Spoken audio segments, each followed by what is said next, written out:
सर्वेभ्यो नमो नमः। नमस्कार। एक बार फिर से आपका स्वागत है सरल संस्कृत सुगम संस्कृत में और मैं हूं प्रतिभा दीक्षित। आज के वीडियो में साहित्य से संबंधित, शिक्षण विधियों से संबंधित और कुछ व्याकरण से संबंधित प्रश्नों को हम देखने वाले हैं। 30 प्रश्नों के माध्यम से हम विषयों का रिवीजन करेंगे। ये अंतिम प्रहार सीरीज का, जैसा कि आप देख सकते हैं, 15वां वीडियो है। इससे पूर्व 14 वीडियो अपलोड हो चुके हैं। अगर आप रेगुलरली हमारे साथ जुड़े हुए नहीं हैं, आपको इस विषय में पता नहीं है और आप पहले वाले वीडियोस देखना चाहते हैं, तो second grade, third grade important topics नाम से एक प्लेलिस्ट है। आप उस प्लेलिस्ट से ये वीडियोस देख सकते हैं, या फिर आप आरपीएससी सेकंड ग्रेड नामक प्लेलिस्ट से भी ये वीडियोस देख सकते हैं। सारी जो प्लेलिस्ट हैं उनके लिंक आपको इस वीडियो के डिस्क्रिप्शन बॉक्स में मिलेंगे। इसके अतिरिक्त आप चैनल के होम पेज पर जाकर वहां से भी प्लेलिस्ट में जाकर ये वीडियोस देख सकते हैं। तो आइए प्रारंभ करते हैं। आज का पहला प्रश्न है, शिशुपाल वधे माघः कस्य रीत्याः प्रयोगः कृतवान्। शिशुपाल वध में माघ ने किस रीति का प्रयोग किया है? वैदर्भी, गौड़ी, पांचाली और लाटी। तो देखिए, रीतियों से संबंधित अभी कुछ 2-3 दिन पहले एक वीडियो अपलोड किया था मैंने, जिसमें बात की थी कि रीति क्या होती है, पद संरचना होती है। तो यहाँ पर पूछ रहे हैं कि शिशुपाल वध में माघ ने किस रीति का प्रयोग किया है? वैदर्भी, गौड़ी, पांचाली या लाटी। तो अगर आपने शिशुपाल वध पढ़ा होगा तो आप समझ पाए होंगे कि यहाँ पर कटु शब्दों का प्रयोग किया गया है, महाप्राण वर्णों का अधिक प्रयोग किया गया है, समास युक्त पद प्राप्त होते हैं। तो कौन सी रीति यहाँ पर है? गौड़ी रीति, ऑप्शन नंबर 2।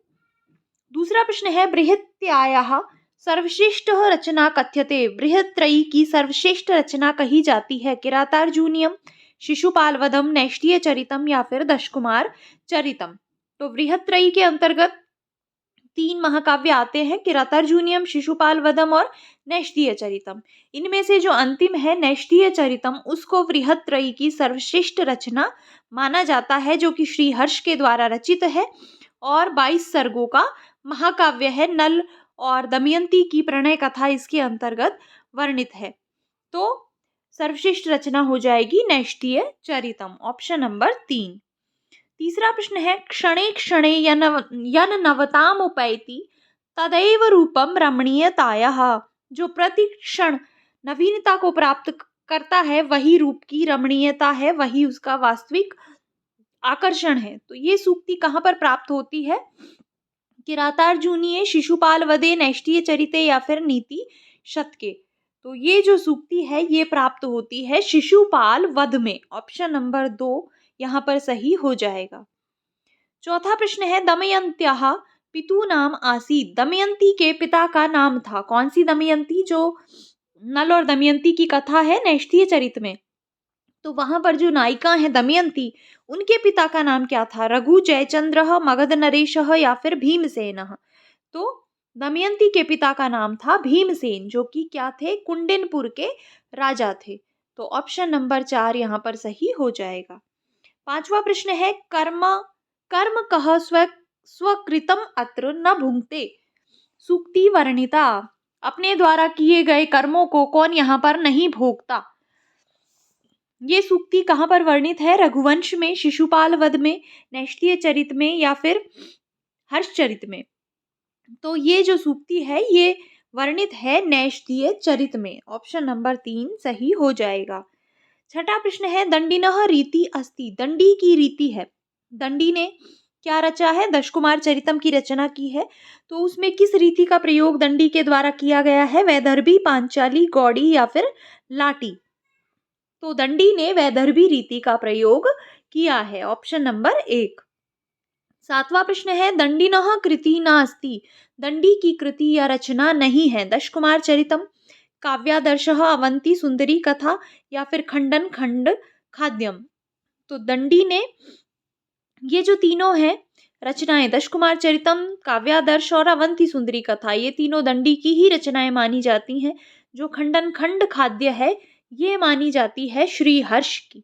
तो यहाँ पर जो दंडी की कृति नहीं है वो हो जाएगा खंडन खंड खाद्यम, जो कि अद्वैत वेदांत से संबंधित श्रीहर्ष के द्वारा रचित काव्य माना जाता है।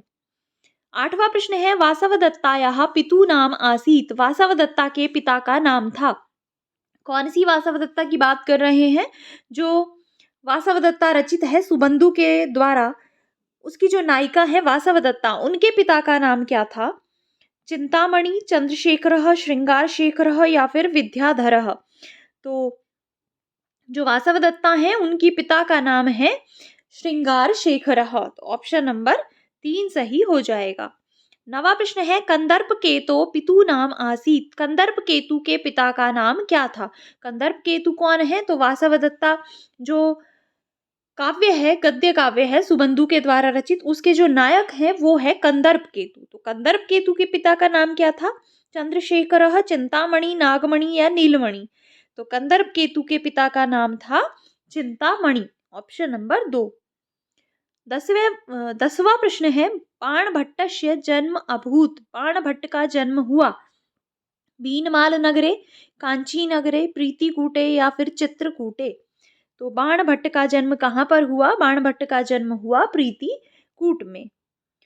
11वां प्रश्न है उत्साहवन्तः पुरुषः न अवसीदन्ति कर्मसु। जो उत्साहवान पुरुष होते हैं वो कर्म से प्रमाद नहीं करते।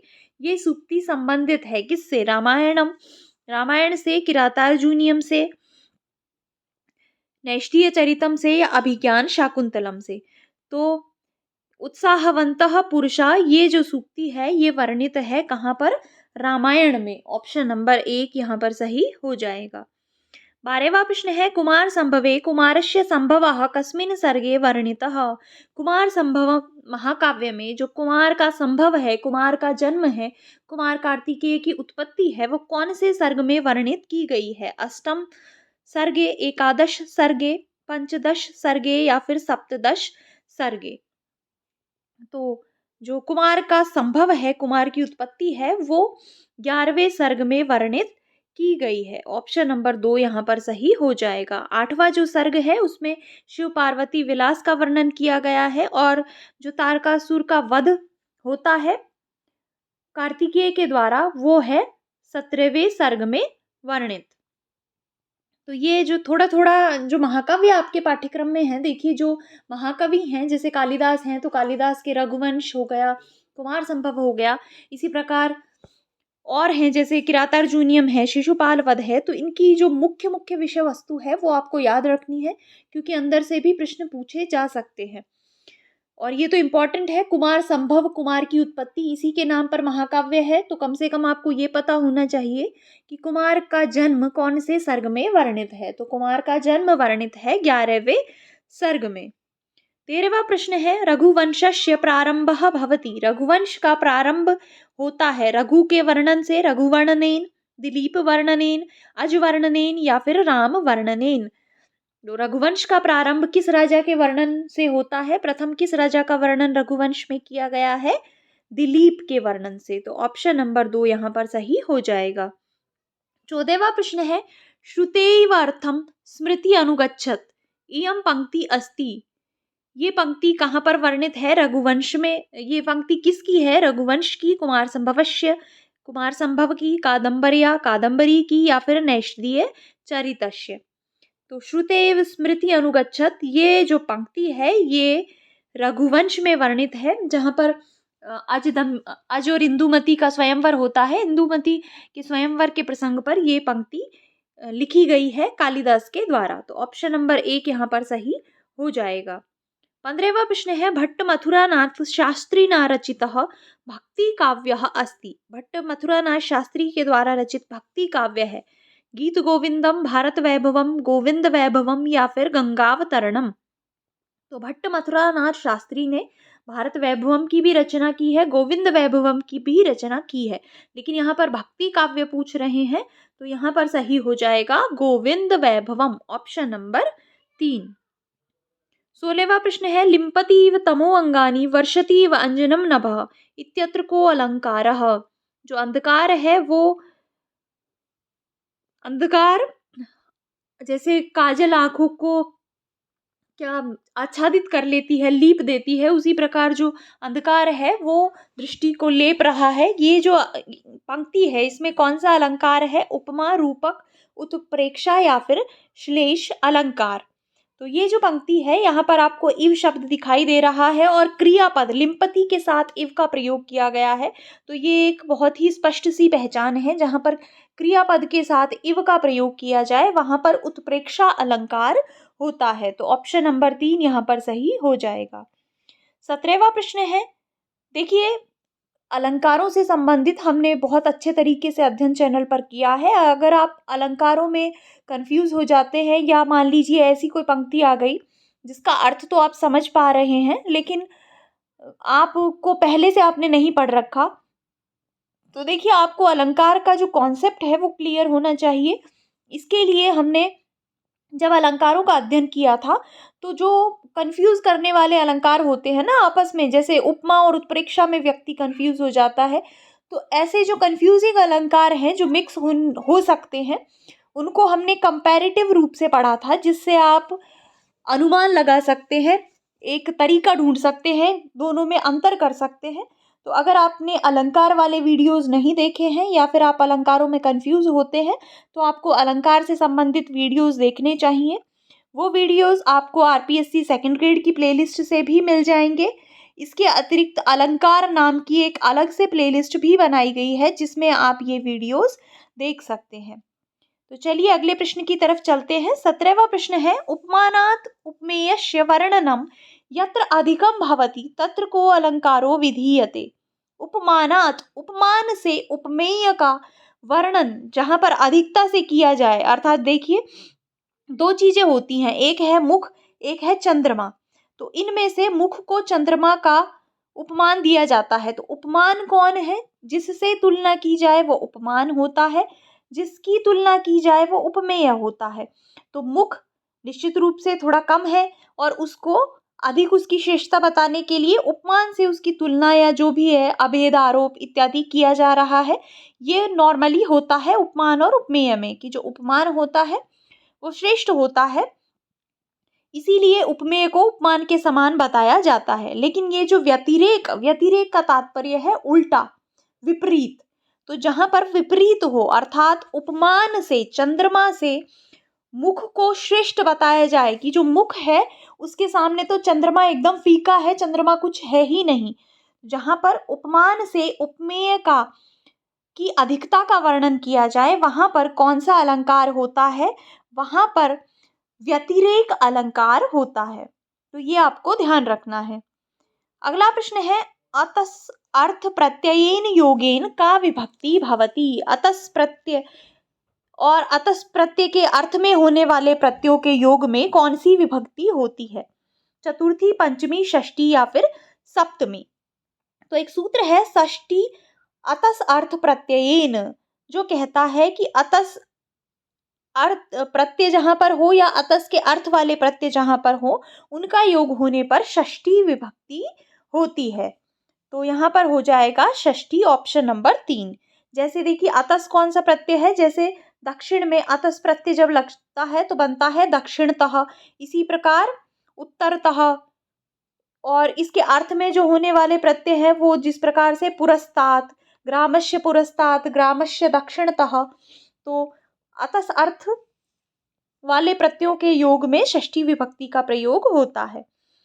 19वां प्रश्न है, छंदः शास्त्रस्य आदि आचार्यः कथ्यते। छंद शास्त्र के आदि आचार्य कहे जाते हैं भरत मुनि, डिंगल मुनि, लगध मुनि या फिर पिंगल मुनि।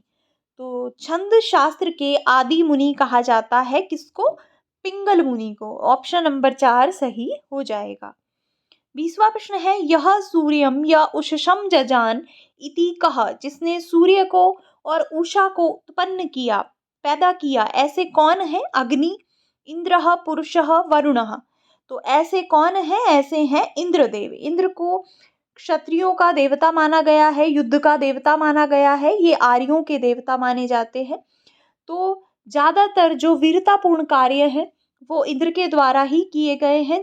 आप इंद्र सूक्त को जब पढ़ेंगे तो वहां पर आप देखेंगे कि इंद्र का इंद्र के वीरतापूर्ण कार्यों का बहुत ही अच्छे तरीके से वर्णन किया गया है। तो इंद्र ही ऐसे देवता हैं जिन्होंने सूर्य और उषा को उत्पन्न किया है। ऑप्शन नंबर 2 यहाँ पर सही हो जाएगा। देखिए, अगर आपने सूक्त अच्छे से नहीं पढ़े हैं तो ये निश्चित मान लीजिए कि आप सूक्तों से संबंधित प्रश्नों में कंफ्यूज होने वाले हैं। क्योंकि देखिए, जैसे पुरुष सूक्त है, मान लीजिए आपने इंद्र सूक्त को अच्छे से नहीं पढ़ा, आपको एक ऊपर ऊपर से आइडिया है कि अच्छा, पुरुष में सृष्टि प्रक्रिया का वर्णन किया गया है, पुरुष से ब्राह्मण इत्यादि वर्णों की उत्पत्ति मानी गई है, पुरुष से ही ये पशु इत्यादि उत्पन्न हुए हैं, सृष्टि प्रक्रिया बताई गई है। इस तरीके से आप अगर मोटा याद रखते हैं तो आप इस पंक्ति को देखकर पक्के रूप से ये अनुमान लगाएंगे कि ये ये पुरुष के विषय में कहा गया है, जबकि ऐसा नहीं है। ये किस देवता के विषय में कहा गया है? इंद्र के विषय में। इसलिए देखिए, जो सूक्त हैं बहुत महत्वपूर्ण है। 2-3 प्रश्न आपको सूक्तों से देखने को मिलेंगे। कम कम मंत्र है, बहुत आसान आसान से सूक्त हैं। हालांकि वैदिक संस्कृत है तो लैंग्वेज थोड़ी आपको मुश्किल लग सकती है, लेकिन अगर आप 2-4 बार पढ़ेंगे, इनको अच्छे से पढ़ेंगे तो आपको आराम से याद हो जाएंगे। इनमें डिफरेंस आप कर पाएंगे और अच्छे तरीके से प्रश्नों के उत्तर दे पाएंगे। तो आपको सूक्त अच्छे से पढ़ने चाहिए। ये मेरा एक बहुत ही दिल से आपके लिए सजेशन है, क्योंकि सूक्तों से संबंधित प्रश्न ज़्यादातर विद्यार्थी गलत करते हैं क्योंकि वो वहाँ पर कंफ्यूज हो जाते हैं। तो इन सूक्तों को अच्छे से पढ़िए। हमने भी अलग अलग तरीके से मंत्रशः विशेषताओं के रूप में, परीक्षा के रूप में, क्वेश्चंस के रूप में, हर तरीके से सूक्तों को पढ़ा है। तो अगर आप अब भी सूक्तों में कंफ्यूज हैं तो आप पूर्व में अपलोडेड वीडियोस की मदद ले सकते हैं। चलिए अगले प्रश्न की तरफ चलते हैं। अगला प्रश्न भी सूक्तों से ही संबंधित है। विश्वेदेवा सूक्तस्य मंत्रदृष्टारः ऋषिः कः? विश्वेदेवा सूक्त के मंत्रदृष्टा ऋषि कौन है? काण्वमेध्यः, नारायणः, कृतसमदः या फिर दीर्घतमा? तो विश्वेदेवा सूक्त के मंत्रदृष्टा ऋषि हैं काण्वमेध्यः। देखिए, 3 नए सूक्त आपके पाठ्यक्रम में इस बार लगे हैं। एक तो वरुण पहले आपके पाठ्यक्रम में नहीं था। दूसरा संज्ञान सूक्त लगा है और विश्वेदेवा सूक्त लगा है।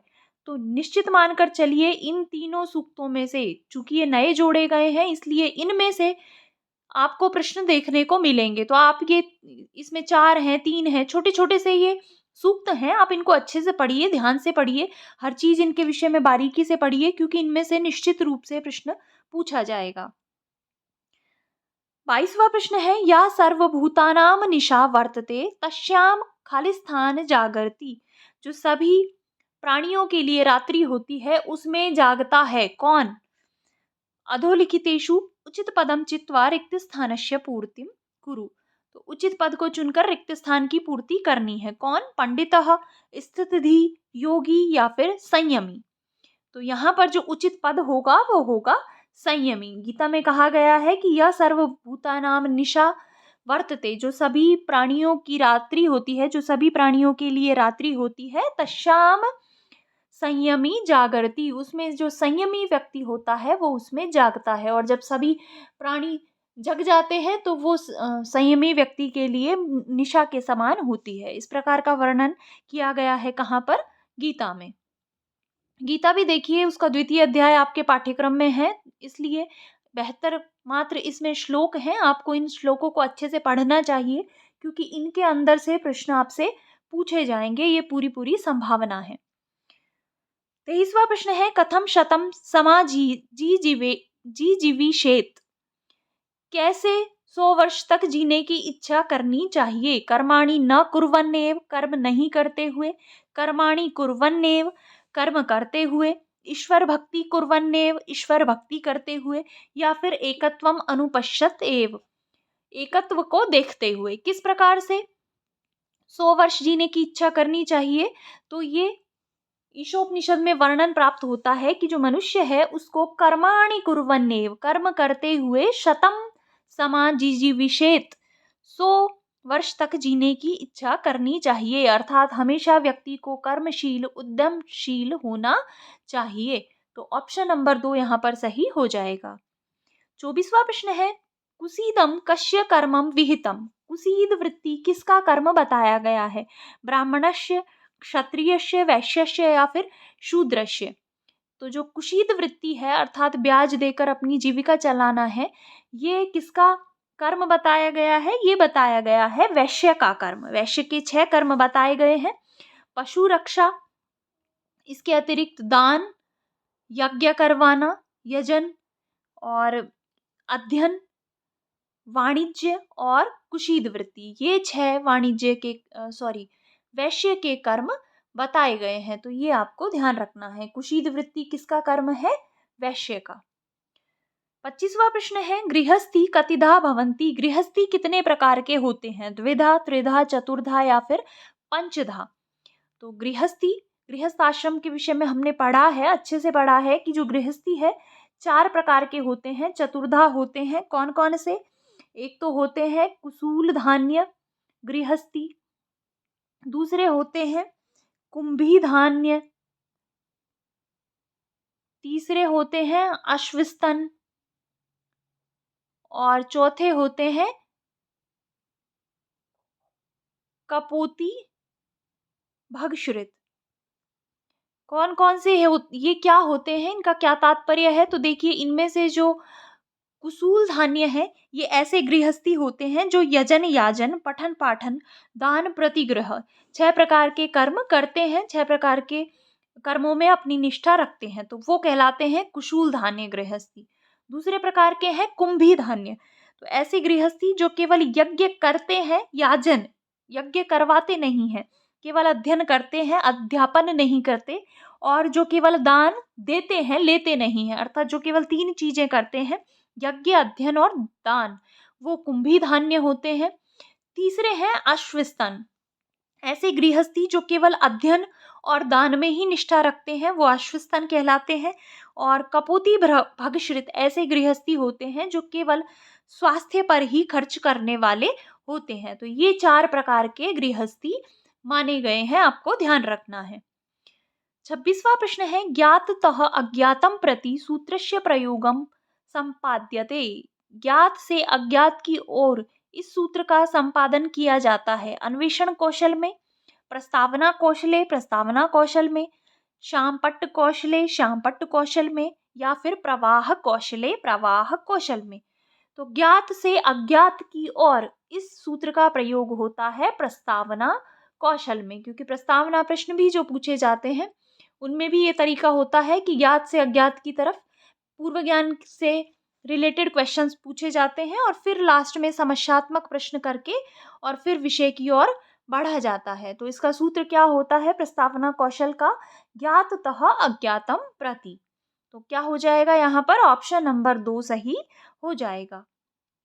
27वां प्रश्न है, रसानुभूति कस्य मुख्योद्देश्यम भवति? रसानुभूति किसका मुख्य उद्देश्य होता है? काव्य शिक्षणस्य, गद्य शिक्षणस्य, नाटक शिक्षणस्य या फिर कथा शिक्षणस्य?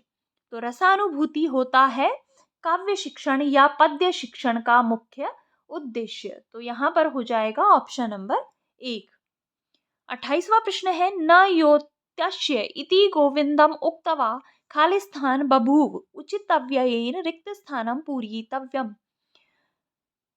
न योतस्य इति गोविंदम, नहीं लड़ूंगा ऐसा गोविंद को कहकर खालिस्तान हो गए, तो क्या उचितव्य आएगा यहाँ पर? किल, खलु, तूष्णीम या फिर मिथ्या? तो अगर आपने गीता भी अच्छे से पढ़ रखी है तो आराम से आपको ये पंक्ति याद होगी। क्या आएगा यहाँ पर? तूष्णीम बभूव, मौन हो गए। जो अर्जुन है वो नहीं लड़ूंगा ऐसा गोविंद से, श्री कृष्ण से कहकर मौन हो गए। तो तूष्णीम यहाँ पर अव्यय आएगा। अगला प्रश्न है, घातकः इत्यत्र मूल धातु कः? तो घातकः ये शब्द देखकर आप आराम से समझ गए होंगे कौन सा प्रत्यय यहाँ पर है। अकः अंत में दिखाई दे रहा है, तो अकः होने के कारण नवुल प्रत्यय है यहाँ पर, वु के स्थान पर आ का आदेश हुआ है। लेकिन यहाँ पर पूछा गया है कि मूल धातु इसमें कौन सी है? घात, हाथ, हत या फिर हन? तो यहाँ पर घातकः में जो मूल धातु है वो है हन धातु। हन धातु से जब नवुल प्रत्यय होता है तो प्रक्रियाएं होकर और घातकः पद बनता है। तो ऑप्शन नंबर 4 यहाँ पर सही हो जाएगा। और अंतिम प्रश्न है, बालक माता से डरता है इत्यस्य संस्कृतानुवादः अस्ति। इसका संस्कृत अनुवाद क्या होगा? बालकः मातरम बिभेति। अब देखिए, अनुवाद के लिए आपको बहुत सारी चीजें आनी चाहिए। शब्द रूप आने चाहिए, धातु रूप आने चाहिए। इसके अतिरिक्त आपको कारकों का ज्ञान अवश्य रूप से होना चाहिए और जो शब्द रूप है निश्चित रूप से वो आना चाहिए। तो ही आप जो संस्कृत अनुवाद है वो सही तरीके से कर पाएंगे। अब आपको वाक्य देखना है और समझना है कि डरता है, तो यहाँ पर कौन सी धातु होगी? भयार्थक धातु का प्रयोग किया जाएगा और भयार्थक धातु का प्रयोग होने के कारण कौन सा सूत्र प्रवृत्त होगा? भीतरा अर्थानाम भय हेतु। जो भय का हेतु है उसमें अपादान संज्ञा होकर पंचमी हो जाएगी। तो क्या सही वाक्य बनेगा? अब उसके लिए हमको मातृ शब्द के रूप भी आने चाहिए, जिससे हमको पता रहे कि पंचमी में क्या वाक्य बन सकता है। तो पहला है बालकः मातरम बिभेति। ये गलत है क्योंकि मातरम द्वितीया का पद है। दूसरा है बालकः मात्रा बिभेति। बालक माता से डरता है। अगर शब्दशः इसका अर्थ करें तो यही अर्थ होगा, किंतु मात्रा जो शब्द है ये तृतीयांत है, तो ये भी गलत हो जाएगा। तीसरा है बालकः मातुः बिभेति और चौथा है बालकः मात्रात बिभेति। तो मात्रात तो कोई शब्द रूप होता ही नहीं है, मातृ शब्द में कोई पद नहीं बनता ऐसा। पंचमी का जो पद बनता है मातृ का वो बनता है मातुः। तो यहाँ पर सही वाक्य हो जाएगा बालकः मातु बिभेति। बालक माता से डरता है। तो ऑप्शन नंबर 3 यहाँ पर सही हो जाएगा। तो इस प्रकार से ये 30 महत्वपूर्ण प्रश्न थे। आशा है कि ये आपको अच्छे लगे होंगे और परीक्षा की दृष्टि से भी ये आपके लिए महत्वपूर्ण सिद्ध होंगे। तो इसी आशा और विश्वास के साथ इस वीडियो को यहीं पे समाप्त करते हैं। लेकिन जाने से पहले अगर आपको ये वीडियो पसंद आया है तो आप इसे लाइक कर दें, अपने मित्रों के साथ इसे अधिक से अधिक शेयर कर दें। और अगर आप चैनल पर नए हैं या आपने अभी तक चैनल को सब्सक्राइब नहीं किया है तो चैनल को सब्सक्राइब कर लें और उसके बगल में जो बेल आइकन है उसको भी प्रेस कर दें, ताकि आगे आने वाले वीडियोस की नोटिफिकेशंस आपको मिल सके। तो मिलेंगे नेक्स्ट वीडियो में। धन्यवाद।